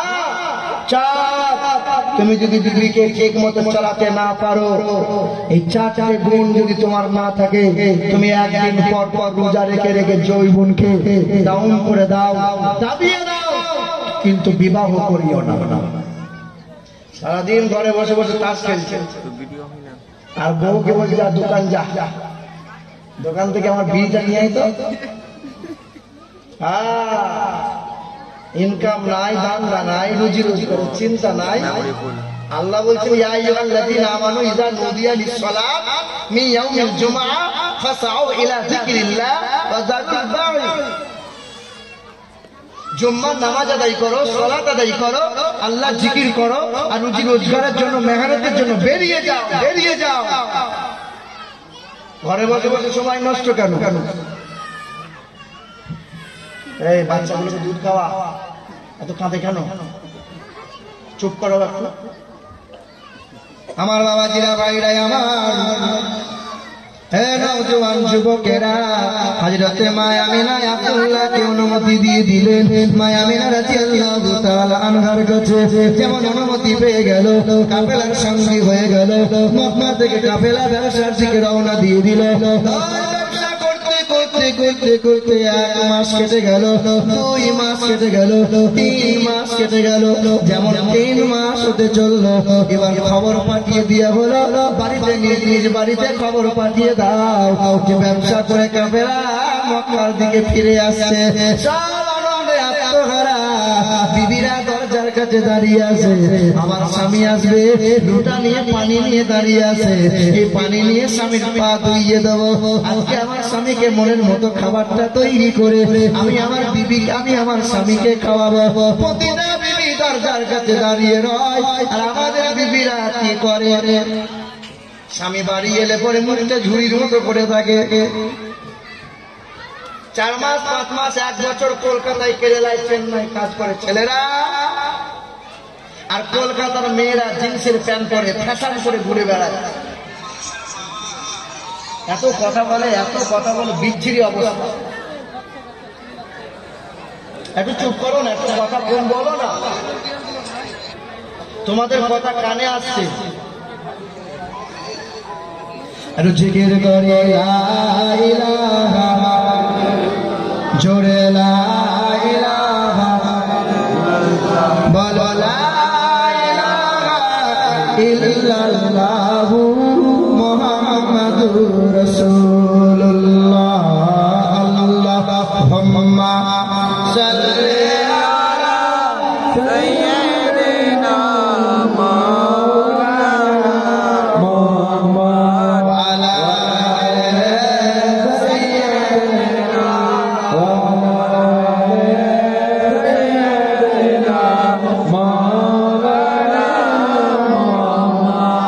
বাবাজিরা ভাইরা আমার হে মুসলমানের ছেলেরা আমার মায়েরা বোনেরা হযরতে আব্দুল্লাহ রাদিয়াল্লাহু তাআলা আনহু কাফেলার সঙ্গী সব চলে আসছে মক্কার দিকে এমন সময় হযরতে আব্দুল্লাহ অসুস্থ হয়ে গেলে ওই আমার আবুয়া নামক জায়গায় বসে গেলে সাথী সঙ্গীরা কাছে ঘিরাও করে ধরলো ভাই আব্দুল্লাহ কি হলো বলো আর হযরতে আব্দুল্লাহ কথা বলতে পারে না আর হযরতে আব্দুল্লাহ চোখ মেলে দেখতে পারে না হযরতে আব্দুল্লাহ সাথীদেরকে বলে আমার ভাই সকল আমার আখিরি সালামটুকু আমার আমিনার কাছে পৌঁছাইয়ে দিও হয়তো আর আমি আব্দুল্লাহ উঠে বাড়ি যেতে পারবো না সাথী সঙ্গীদের সম্মুখে হযরত আব্দুল্লাহর চোখ বন্ধ হয়ে গেল কথা বন্ধ হয়ে গেল চলা বলা বন্ধ হয়ে গেল হযরত আব্দুল্লাহ ওই আবুয়া নামক জায়গাতে ইন্তেকাল হয়ে গেল পর্দা নিয়ে নিলেন ইন্না লিল্লাহি ওয়া ইন্না ইলাইহি রাজিউন প্রতিটা মহিলা বাড়িতে দাঁড়িয়ে আছে দরজার কাছে অপেক্ষা করে আমিনা বলে আমার স্বামী আসবে আমিনা মহা আনন্দে দাঁড়িয়ে আছে লোটাতে পানি নিয়ে দাঁড়িয়ে আছে আমার স্বামী কখন আসবে সব একে একে বাড়ি চলে আসে আব্দুল্লাহকে দেখা যায় না আব্দুল্লাহকে দেখা যায় না মা আমিনা একবার এর বাড়িতে যায় একবার ওর বাড়িতে ছুটে যায় আমার স্বামীর খবর কি একটু বলো আমার স্বামী কি কোথায় আটকে গেল আমার স্বামী এখন কি আসবে না কি বলো সবার চোখ মুখে পানিতে চলো মুখগুলো শুকিয়ে গেল আমিনাকে বলে আমিনা তোমার স্বামীটা জন্মের মতো ঘুমিয়ে গেছে আমিনা আর কোনোদিন আসবে না আমিনা রে তোমাকে আখিরি সালামটুকু জানিয়েছে আমিনা হযরত আব্দুল্লাহ ইন্তেকাল হয়ে গেছে আব্দুল্লাহর কবরটা আবুয়া নামক জায়গায় কবরবাসী করে দিয়ে আমরা খালি রাতে চলে এসেছি রে আমিনা মায়া আমিনা সংবাদ শোনার পরে মায়া আমিনার হাত থেকে লুটার পানি পড়ে গেল মায়া আমিনা বেহুশ হয়ে গেল মায়া আমিনার চোখে মুখে পানি দিয়া গেল মায়া আমিনার যখন চৈতন্য হলো মায়া আমিনা যখন জ্ঞান ফিরে পেল মায়া আমিনার মাথায় যেন বাজ পড়ে গেল আমার স্বামী আব্দুল্লাহ আসবে না আমার স্বামী আব্দুল্লাহ আর আমাকে আদর করবে না আমার পেটের বাচ্চার বয়স যখন 6 মাসে আব্দুল্লাহ পৃথিবী থেকে চলে গেল কাকে নিয়ে বাঁচবো কে আমাকে দেখবে আর আমার পেটের বাচ্চার কে লালন পালন করবে মায়া আমিনা বিধবা হয়ে গেল মায়া আমিনা একা হয়ে গেল সংসার বড় কষ্ট করে চালায় শ্বশুর মশাই আব্দুল মুত্তালিব বৌমাকে সান্ত্বনা দিয়ে বলে বৌমা চিন্তা করিস নে আমি তোর বাবা আমি আব্দুল মুত্তালিব আছি রে মা এই মন খারাপ করে ঘাবড়ে যাবি না তোর পেটের বাচ্চার কথা ভাবিস নে যে দিয়েছে আল্লাহ রক্ষা করে নেবে বাচ্চা দেওয়ার মালিক কে বলো না আমাদের অনেক মানুষ আছে পীর ভক্ত মানুষ আমিও মানুষ পীর ভক্ত পীরের মাজারে যায় পীরের মাজারে গিয়ে বলে বাবা পীর বাবা আমাকে ছেলে দিতেই হবে বাবা ছেলে না তুমি কি দাও বাবা তোমাকে ছাড়বো না বাবা এরকম করে চাওয়া যাবে পীরের কাছে কি ছেলে জমা আছে নাকি আমার কাছে একজন হিন্দু মহিলা কপালে সিঁদুর দিয়ে চলে এসে দিয়ে উপর হয়ে পড়েছে বাবা আলু সাহেব বাবা মলি সাহেব একটা ছেলে যাও বাবা আমার ব্যাগে কি ছেলে ভর্তি করা আছে তো ছেলে দেবে কি বলছে ছেলে দেওয়ার মালিক কে निसंतान के संतान देने वाला अल्लाह। विश्वास करें আপনারা? রুজির মালিককে, রুজির মালিককে, রুজির মালিক যদি আল্লাহই হলো, একটা ছেলে নেওয়ার পরে বউকে কেন বললে আর যেন হয় না? কারণ দু চারটে হয়ে গেলে খেতে দিতে পারবো না। খেতে তুমি দাও, তোমাকে কে খাওয়ায়? আল্লাহ। আল্লাহ যদি খাওয়ায় তো আগেকার সময় 12টা 10টা 8টা ছেলে মেয়ে হতো, কে খাওয়াতো? কত সুন্দর সংসার চলতো। হ্যাঁ, আগেকার মা বোনদের দেখেন না, 10টা 12টা ছেলে মেয়ে, তার উপর আবার ঢেকিতে করে ধান ভাঙতো, আবার উনুনে রান্না। এখন তো তোমার বউ আর উনুনে রান্না করবে না, ওর গ্যাস না হলে হাত পুড়ে যাবে তো। হ্যাঁ, এখন সব কেউ কেউ বলছে বাবা জামানা খারাপ গো। কি খারাপ বলো? বলে কি বলে না? এখন কি জামানা, জামানাকে দোষ দেব না এটা বলবে তাই? জামানাকে গাল দেওয়া যাবে? জামানাকে খারাপ বলা যাবে? হ্যাঁ, আগেকার সময়ে মুরব্বী মানুষগুলোকে দেখলে ছোটরা সম্মান করত, আর এখন টাকাওয়ালাদেরকে দেখলে পরে মানুষ সম্মান করে। কে মুরব্বী দেখা, টাকা আছে নাকি দেখ। হ্যাঁ, আগেকার মা বোনেরা ওড়না দুপাট্টা আর চুড়িদার ঢালাঢালা পোশাক পরতো, বেহায়ার মতো পোশাক পরতো না। আর এখনকার ন্যাংটা পোশাক পরে মেয়েরা জাঙ্গিয়া পরে রাস্তাঘাটে ঘুরে বেড়ায়। আবার মুসলমানদের মেয়ে লজ্জাও নাই, শরম নাই। ঠিক না বল? জামানা খারাপ না ভালো? জামানা ভালো। জামানা ঠিকই আছে, মানুষগুলো পাল্টে গেছে। জামানা ঠিকই আছে, মানুষ সব পাল্টে গেছে। আগের মতো শান্তি তো আর এখন পাওয়া যায় না। মানুষ সব পাল্টে গেছে, পাল্টাইনি জামানা। আগের মতো শান্তি তো আর এখন পাওয়া যায় না। মানুষগুলো পাল্টে গেছে, পাল্টাইনি জামানা। জামানা ঠিকই আছে, মানুষ সব পাল্টে গেছে। মানুষ সব পাল্টে গেছে, জামানা ঠিকই আছে। চুলগুলো খাটো খাটো, প্যান্ট শার্ট আটো সাটো, সানগ্লাস চোখে তার যেন কোন জমিদার। সুচুরা পায়ে দিয়ে কাঁধে এক ব্যাগ নিয়ে, ঠোঁটে দিয়ে লিপস্টিক, হাসে শুধু ফেক ফেক। কাছে দেখি গাই এ তো পুরুষ মানুষ না, মাশাআল্লাহ দাঁড়িয়ে আছে মিশ জড়ি না। মাশাআল্লাহ দাঁড়িয়ে আছে মিশ জড়ি না। আগের মতো শান্তি তো আর এখন পাওয়া যায় না। মানুষগুলো পাল্টে গেছে, পাল্টাইনি জামানা। জামানা ঠিকই আছে, মানুষ সব পাল্টে গেছে। মানুষ সব পাল্টে গেছে, জামানা ঠিকই আছে। জামানাকে গাল দিও না, জামানা ঠিক আছে, ঠিক আছে। হ্যাঁ, এখন আমরা পাল্টে গেছি। এ মুসলমানের ছেলেরা, নওজোয়ান তরুণেরা, এ আমার মায়েরা, আমার বোনেরা, কথা ভুলে যাবেন না। আমিনা রাদিয়াল্লাহু তাআলা একা হয়ে গেলেন, ছোট ছোট করে ঘরে বাস করেন। আব্দুল মুত্তালিব ছুটে এসে বিবিকে ডাক দিয়ে বলে, বিবি আমাদের বৌমা তো বেধবা, পাড়ার মানুষের কাছে খানাখানি শোনা যায় আমাদের আমিনা কি এমন সুগন্ধি ব্যবহার করে। ওই সুগন্ধি বেধবাদের তো ব্যবহার করা চলে না, আমিনা কেন সুগন্ধি ব্যবহার করে? যে সুগন্ধি নাকি মক্কার বাজারে কিনতে পাওয়া যায় না। আমিনাকে ডাক দিয়া হলো, ও মা আমিনা, তুমি তো বেধবা হয়েছো মা, বেধবাদের সেন্ট ব্যবহার করা চলে না। ও মা আমিনা, কি এমন সুগন্ধি ব্যবহার করো রে মা? সঙ্গে সঙ্গে মা আমিনা কাঁদতে লেগেছে। মা আমিনা কেঁদে কেঁদে বলে, আমার শ্বশুর আব্বা, শোনেন আব্বা, আমার পেটে যেই দিন থেকে মা বাচ্চা এসেছে, সেই দিন থেকে আমি মা আমিনা পৃথিবীর কোন সেন্ট ব্যবহার করি না। থুতু ফেললে পরে সুগন্ধি বার হয়, রাস্তা দিয়ে চললে পরে সুগন্ধি বার হয়, গোসলখানায় ঢুকলে পরে গোসলখানাটা সুগন্ধিতে সুগন্ধিময় হয়ে যায়।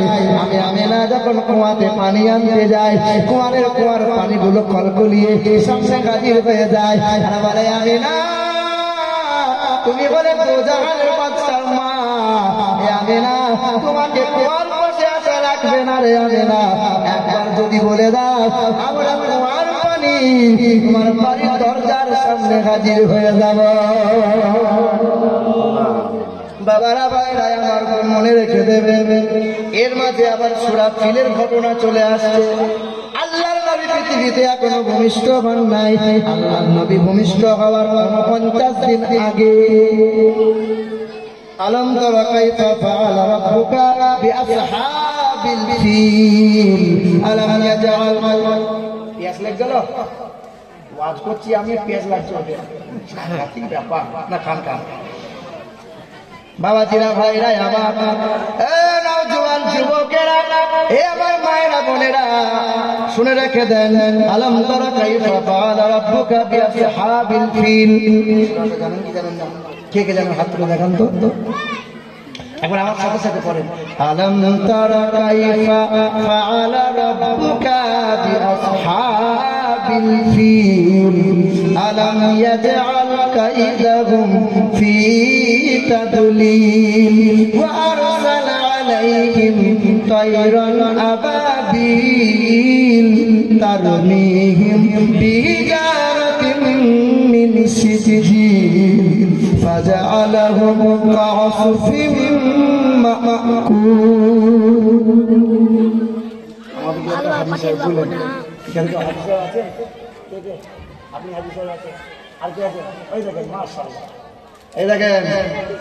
এখানকার হাজিরা ভালো, কিছু কিছু হাজিদের জন্য ভালো ভালো হাজিদের বদনাম হয় কি হয় না? এই হাজি সাহেবরা জানবে লাখ লাখ টাকা খরচ করে মানুষ হজ করতে যায়, আর মক্কাতে কিছু ধনী মানুষরা পানি দান করে, সেদ্ধ ডিম দান করে, আর ওখানে গিয়ে দান খাওয়ার জন্য মারামারি করে। আমাকে দাও কি হাজি লজ্জাও নাই, শরম নাই, আবার ও হজ করে এসে হাজি সাহেব বলতে হবে। আমাদের গ্রামে হাজি সাহেব হজ করে এসছে, দিয়ে বড় একটা তসবি নিয়েছে বুঝলেন। 2022 সালে 4টে হাজি তো মক্কা থেকে তসবি কিনে এত বড় একটা, যে সামনে কাতারে বসে এরকম করছো কেন? তসবি দানা ছিঁড়ে দেবো মানে কেন? 4টা হাজি আমি হাজি সাহেব আলাম তারা বলো দেখিনি, বলো বাবা আলাম তারা বাবা এখন মুখস্থ হয়নি বাবা, কোন একটা সূরা বলো। তখন লীলাতাল খেতায়ে ভাই, লীলাতাল খেতায়ে ভাই, ওবার হজ করে এসছে। আল্লাহু আকবার। হ্যাঁ, হাজি সাহেবরা জানবে। আমার নিজের ঘটনা শোনা, আমার বন্ধু আমাকে শোনাচ্ছে যে একজন হজ করতে গেছে, যে হজ করতে গিয়ে দারুণ অসুস্থতায় পড়ে গেছে, সেলাইন বিরাট কিছু ব্যাপার, হজ আর হচ্ছে না। তা জিজ্ঞাসা করছে, বাবু তুমি কিছু বিয়াদুবি করোনি তো? ও লাখ টাকা খরচ করে হজ করতে গেছে, মসজিদে হারাম যেখানে কাবা শরীফের পাশে নামাজ পড়ে, ওখানে ছোট ছোট ফোল্ডিং চেয়ার রাখা আছে। কি রাখা আছে? চেয়ার। অসুস্থ মানুষরা চেয়ারে বসবে, তো 2টো চেয়ার ফোল্ডিং চেয়ার বগলে করে নিয়ে ব্যাগে ভরে নিয়েছে, বাড়ি নিয়ে আসবে। দিয়ে হজ করতে গেছে বাবা, ও হজ করে থেকে হাজি সাহেব বলতে ছি ছি, এ বাবা জি আল্লাহ মাফ করুন, আমাদের এই সমস্ত হাজিদের আল্লাহ হায়াতকে বাড়িয়ে দিন। জোরে বলো আল্লাহুম্মা আমিন। হ্যাঁ, তুমি যারা হজ করতে যাবেন, হজ করতে যাওয়ার আগে ভালো ট্রেনিং নিয়ে যান। ওখানে গিয়ে লালসা নয়। একটা মানুষ খুব অসুস্থ বলেন, আর চলতে পারছে না, বিছানায় পড়ে গেছে, যে কোনো রকম তাওয়াফ করেছে, কোন রকম তাওয়াফ করেছে, তাওয়াফ করার পরে কামরা এসেছে, হোটেলে এসেছে, যে খুব লাফাচ্ছে তিরিং করে, আর হাসাচ্ছে, আনন্দ করছে। তার জিজ্ঞেস করছে ব্যাপার কি, তুমি অসুস্থ ছিলে, সুস্থ হলো কি করে? তো পরে জানা যাচ্ছে যে কোনো একজন হাবশি দেশের কোনো ধনী মানুষ সাজটা করছিল, ওই মানুষটাকে খুব ভিখারি মনে হয়েছে, 1 লক্ষ টাকা আরবীয় মানে আমাদের দেশের 1 লক্ষ টাকা ওকে দান করেছে একটা বান্ডিল। তো টাকার গরমে অসুস্থ মানুষ সুস্থ হয়ে গেছে। কথা বুঝতে পারছি? দিয়ে লাফাচ্ছে, তিরিং বিরিং করছে। বাবাজিরা ভাইরা আমার, নওজোয়ান যুবকেরা, আল্লাহর নবী ভূমিষ্ঠ হওয়ার 49 দিন আগে ওই কাবাঘরটা ভাঙতে গিয়েছিল জালিম আবরাহা বাদশা। ওই জালিম আবরাহা আপনাকে বাচ্চা হস্ত বাগিনী নিয়ে কাবাগারটা ভেঙে দেবে, কাবাগারটা মিটিয়ে দেবে। বলো মুসলমান, ইতিহাস আমাদের জানা আছে কি না? আল্লাহ পাক সূরা ফিলের সানে নজরে যদি আপনি দেখেন, দেখতে পাবেন আল্লাহ নবীকে আল্লাহ পাক বলছেন, নবী আপনি কি দেখেন না কেমন আমি আপনার সাথে আলাপ দিয়ে আমি তাদের প্রতি তাদেরকে ধ্বংস করে দিয়েছি। হে মুসলমান সোনাটুকরো বন্ধুরা, ওই সময় আপনার বাচ্চা কাবাগার ভাঙ্গ হয়ে গেছে। আব্দুল মুত্তালিব সামনে এসেছিল। আল্লাহর ঘর, যার ঘর রক্ষা করবেন তিনি আল্লাহ। আল্লাহ পাক কোন মানুষের সাহায্য নেন নাই, আল্লাহ পাক কোন ফেরেশতাদের সাহায্য নেন নাই। আল্লাহ পাক আসমানের ছোট ছোট আবাবিল পাখি দিয়ে আল্লাহ পাক বলেছেন, আবাবিল পাখিরা ছোট ছোট কাপড় নাও, ছোট ছোট পাথর তুলে নাও। সঙ্গে সঙ্গে কাপড়ের পাথরটা তুলে নিল। কাপড়ের পাথর তুলে নেওয়ার কারণে আল্লাহ পাকের অর্ডার হয়ে গেল। 5 গ্রামের কাপড়টা ওই আবাবিল পাখি যখন নিক্ষেপ করে দিল, আল্লাহ পাক বলে, আমি আল্লাহ 5 গ্রামের কাপড়টাকে 5 কুইন্টাল বানিয়ে দেবো। আল্লাহ পাকের অর্ডার হয়ে গেল। আবাবিল পাখিরা পাথর নিক্ষেপ করতে লাগলো। আল্লাহ পাকের হুকুমে 10 গ্রামের পাথরটা আল্লাহ 10 কুইন্টাল বানিয়ে দিয়ে আমরা জালিমকে হস্তবাহিনী সৈন্য সিপাহীদেরকে আল্লাহ জাহান্নামে পাঠিয়ে দিয়েছে। দিয়েছে না দেয়নি? সে আল্লাহ আছে না নাই? সে আল্লাহ এখন আছে না নাই? কেউ কেউ বলছে কবেকার আল্লাহ, নাউজুবিল্লাহ, এখন আল্লাহ বুড়ো হয়ে গেছে।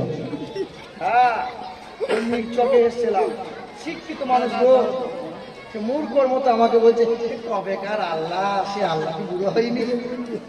সারা তুমি শিক্ষিত হলে কি করে? হ্যাঁ, এ বাবা কি হলো? মাইক ম্যান গেল বোধহয়, সাউন্ড কেটে কেটে দেখো। বাবাজিরা ভাইরা আমার, এ শোনার বন্ধুরা, আমার বাবাজিরা ভাইরা,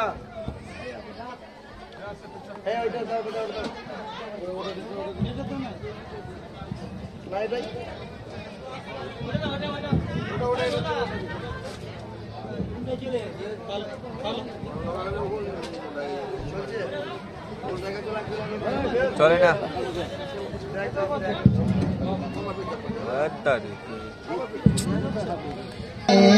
নাজাত কে হয় পাইবা না আল্লাহ